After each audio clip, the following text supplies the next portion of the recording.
Moadim Lesimcha, everybody. Welcome to the Israel Brief, brought to you by Lay of the Land, hosted by me, Rolene Marks. Your date every Monday to Thursday to find out what the top stories in Israel are. And apologies for no show yesterday. I was on assignment in the north. More about that later. But first, let's take a look at those top stories making headlines. And over 1,400 Jews have ascended the Temple Mount during the festival of Sukkot, which started on Friday night.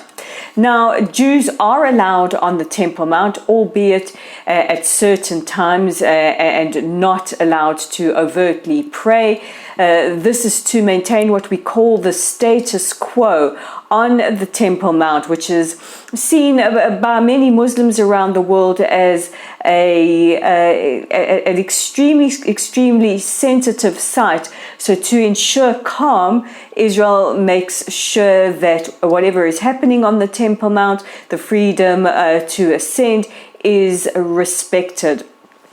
Palestinians have threatened reprisals for Jews ascending the Temple Mount. Palestinian Islamic Jihad fired rockets into the Mediterranean Sea earlier today, and this is seen as a warning.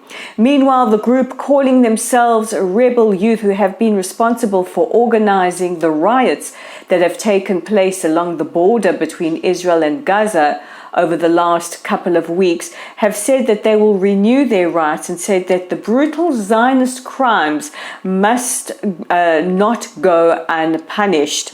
And tens of thousands of evangelical Christians are expected in Jerusalem this week for the annual Jerusalem March. This is the 68th year that this is taking place and brings evangelical Christians from countries around the world. It is extremely festive, a wonderful time which will be had by all those who participate.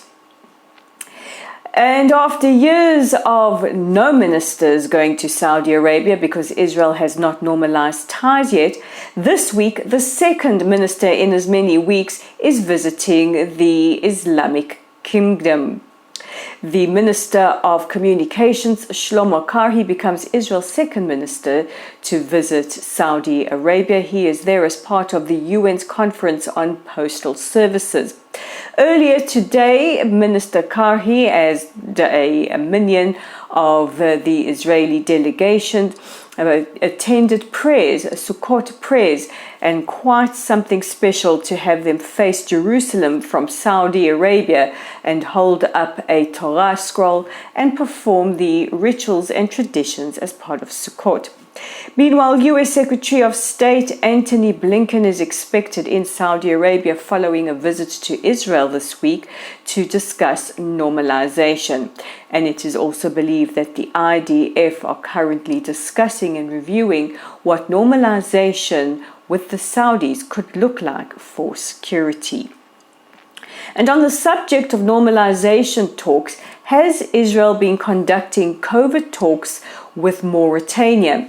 Now, according to a Lebanese publication, one that is not pro-Israel at all, there have been reports that Israel's Mossad have been holding, or representatives of Mossad have been holding COVID talks in the United Arab Emirates. The North African Muslim country, Mauritania, did recognize Israel in 1999, but suspended relations in 2009 following Operation Cast Lead. So this is one we're going to be keeping a careful eye on, because there have been talks that Israel is in very, very secret talks with several Arab countries to normalize ties. And finally, the reason I wasn't here yesterday, I headed up north for a client. Yes, I am a journalist, a freelance journalist and broadcaster, and was commissioned by a client yesterday to go up north with their organization and several others to write for various publications. We had an exceptionally fun day. The whole point was to showcase small businesses and also showcase the potential for tourism in Israel's Galilee region. This is a region that was hit particularly hard by the global pandemic. And I was very privileged to attend a traditional coffee ceremony with the Bedouin. It's very unusual to have Bedouins so far up north because Bedouin traditionally are desert dwellers. But you should come here, see for yourself why we have Bedouin in the north. Yesterday was also International Coffee Day. Yes, coffee is so well beloved by many around the world and does deserve its own day of appreciation. And yesterday's tiyul, or yesterday's trip, was to also highlight several projects taking place around coffee. I had the privilege of visiting the Yod Fat Consortium, a great place in the Western Galilee, visiting Cafe Yod Fat and the mainly female-owned small businesses, and visiting the coffee man himself, Ishu, who gave us a talk about how coffee has gotten around the world and why it is so beloved. Of course, much coffee was imbibed during yesterday, and funny enough, I returned home exhausted, not really wired. But that brings me to the end of today's edition of the Israel Brief. Please don't forget to check out our website at www.layoftheland.online. We have a really interesting article by Professor Emeritus Raymond Wax on dispelling the myth of apartheid Israel. It's really well worth the read. That will be up on our Facebook page a little later today.